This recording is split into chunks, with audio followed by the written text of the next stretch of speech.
Ići na kampovanje može biti vrlo opuštajuće, a i dobro je za kondiciju, jer je bar to moja bivša devojka rekla kada smo prvi put išli na planinarenje. Počelo je kao način da ostanemo u dobroj formi i provedemo neko kvalitetno vreme zajedno.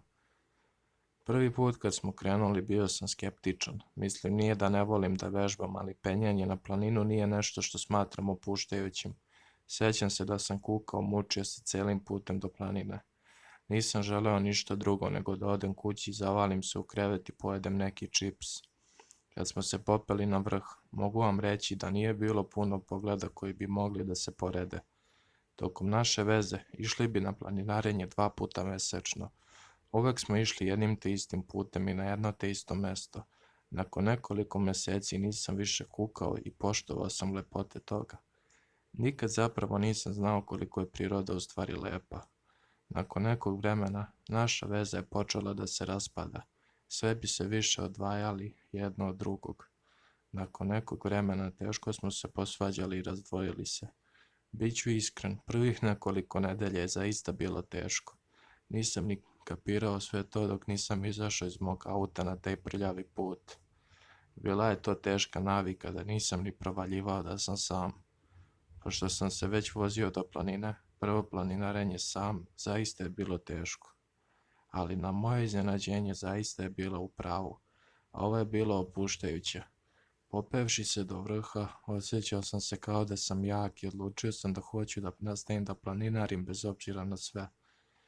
Prošle 2 godine planinario bi po 2 puta svaki mesec jednom te istom rutom na istoj planini. Svakako sam promenio dane za svaki slučaj, možda i ona planinari. Nisam hteo da se borim sa čudnim osjećajem viđenja nje na tom istom putu. Juče je bio poslednji dan da ću ikad ići da planinarim. Dan je počeo kao i svaki drugi. Spremio sam se, uzeo svoj ranac i odvezao se do planine. Kiša je padala cele te nedelje, pa sam za svaki slučaj poneo i čizme kada sam stigao. Gledao sam u znak na metalnom lancu.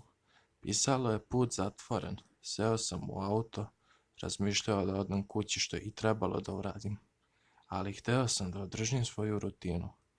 Odvezao sam se na drugu stranu planine. Nije mi trebalo dugo, ali nije bila toliko velika planina. Kada sam stigao, video sam zemljani put koji ide kroz drveća, ali je puno više zarastao od drugog puta. Pogledao sam oko sebe, nisam video nikakav znak, pa sam pomislio da je odron samo na drugoj strani planine. Ovaj put je bio znatno teži nego drugi. Trebalo mi je duplo više vremena da stignem do pola puta. Počeo sam da razmišljam da li je ovo zaista vredno. I odjednom, izašao sam na čistinu. Bilo je izvanredno, kao prirodni džep, lepo sačuvan od visokih drveća oko njega. Bilo je svuda cveća, pa čak i jeleni. Izgledalo je kao scena iz Disneyevog filma, da budem iskren. Kada sam došao tu, osjetio sam neku novu energiju i nastavio dalje. Nakon 2 sata hodanja, konačno sam se probio kroz to korenje i stigao na vrh. Dok sam stajao gore i ugrabio vazduh, pogledao sam oko sebe i uživao u pogledu. Nikad nisam bio na ovoj strani planine, pa sam se pitao da li mogu da vidim nešto drugo. Nije mi trebalo dugo vremena da primetim malu kolibicu na pola puta niz planinu. Ne toliko daleko od toga gde sam ja. Pitao sam se ko može da živi u ovom pičkovcu dok sam posmatrao na vrha planine. Učinilo mi se da sam video nešto kako se pomera kroz drveće. Gledao sam još malo misleći da ću videti opet nešto, ali ništa se nije pomeralo. Eventualno jato ptica je proletela između drveća i promislio sam da je to sigurno ono što sam video. Samo ptica. Moja radoznalost nije bila potpuno zadovoljena, iskreno. Te odlučio sam da ću na početku dole pokušati da prođem pored te kolibice.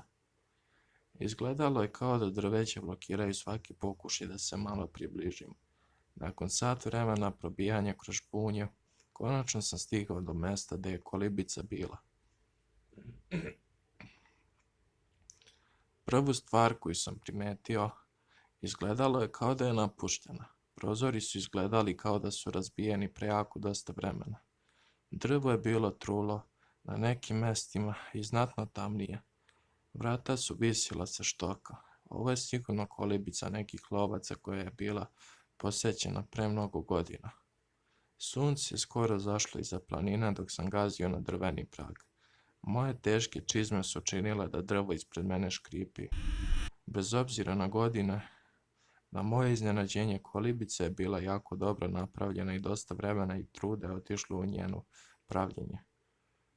Cenio sam lepo razbareno drvo dok sam ulazio u kolibu. Uhvatio sam vrata i nežno ih otvorio.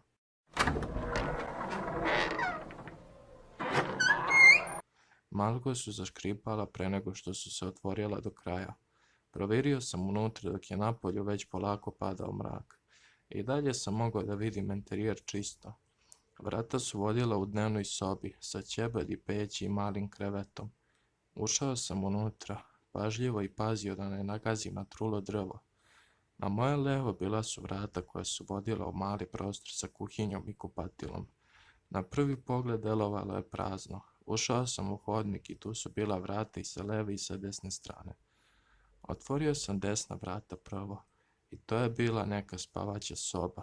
Krevet je odavno bio truo i zarastao u razno bilje. Izašao sam iz nje i otvorio vrata na levoj strani. Ušao sam unutra i osjetio vlažan vazduh pun buđi. Pogledao sam okolo i ništa nije delovalo neobično, sve dok nisam video nešto kako viri iza stola. Izgledalo je kao čizma. Mislim da sam našao glavu kuće. Bio je to čovjek, bar mislim, s obzirom na odeću koju nosi. Odeća je delovalo pokidano, verovatno od divljih životinja, pomislih. Pitao sam se da li je imao srčani udar ili nekakvu nesreću, te sam pomislio mora da je užasno umreti ovdje potpuno sam. Najedno čuo sam zvuk kao da se ulazna vrata zatvaraju. Telo mi se zamrzlo, čekao sam i osluškivao oko sebe. Sljedeće 2 minuta, nakon što ništa nisam čuo, pomislio sam da je to samo vetar zalupio vrata. Osjetio sam olakšanje, zatim sam čuo pod ispred kolibe kako škripi. Nešto je bilo u kolibi sa mnom. Polako sam krenuo unazad do ulaznih vrata i pribio se leđima u zid. Glas, jako tih, čuo sam iz hodnika. Zdravo. Zvučao je kao star čovjek ili bar stariji nego što sam ja bio. Nisam siguran zašto, ali zapušio sam svoja usta i samo čekao. Još jedan glas, samo ovaj put glasniji. Ko je tamo? Kada sam ga čuo, delovao mi je jako čudno. Nije delovalo kao ispravan način pitati da li je neko unutra. Baš kada sam to pomislio, na mojoj levoj strani počela su da se malo vrata pomeraju, ali bio sam iza njih pa su se zaustavila na mom telu nežno. Mogao sam i dalje da vidim iza njih. Šta god da ih je otvorilo, puzalo je po podu. Moje zenice su se sve širile više i više svake sekunde. Njegova sivkasta koža i deformisano telo nije bilo nalik ničemu što sam do sada video. Dugi prsti sa oštrim kandžama pritiskali su drvo ispod njega. Duge deformisane noge gurale su telo napred. Sjećam se da sam pomislio da izgleda kao utvara iz Gospodara prstenova, ili pas bez dlake. Puzao je polako, dok se nije popeo na sto u sobi, pogledao je u skelet i pre nego što je taj isti glas ponovo počeo. Ko je tamo? U tom trenutku ukapirao sam da taj glas ispušta ta stvar. U tom trenutku moje telo je otišlo unazad i pre nego što je i pod je počeo da škripi. Ta stvar na stolu se okrenula ka meni. Njegovo lice je bilo glatko, sa sivim očima. Gledalo je u mene i ispustilo zvuk nalik na režanje. Brzo sam izašao iz kolibe i zalupio vrata za sobom. Nisam znao da idem, samo sam znao da se spuštam sa planine. Moje srce je htjelo da iskoči iz grudi. Okliznuo sam se od kamen i počeo da padam kroz krošnje i žbunje. Mogao sam da osjetim ogrebotine na svom telu. Sedeo sam u blatu i skoro izgubio nesvest. Otvorio sam svoje oči kada sam čuo zvuk lomljenja gradnje iz obližnog žbunja. Ustao sam i nastavio da se spuštam niz planinu. Nakon nekih 10 minuta spuštanja niz planinu skapirao sam da nisam daleko od svog auta. Videvši to, dobio sam nadu koju nikad nisam imao u životu. Dok sam se približavao autu, osjećao sam svoje povrede sve više i više. Ušao sam u njega i bezbedno se odvezao kući. Ležim na svom krevetu sa nekoliko flastera na svojim očima. Otkako sam se vratio kući, pozvao sam svoju bivšu to veče i pitao da li još planinari na toj planini.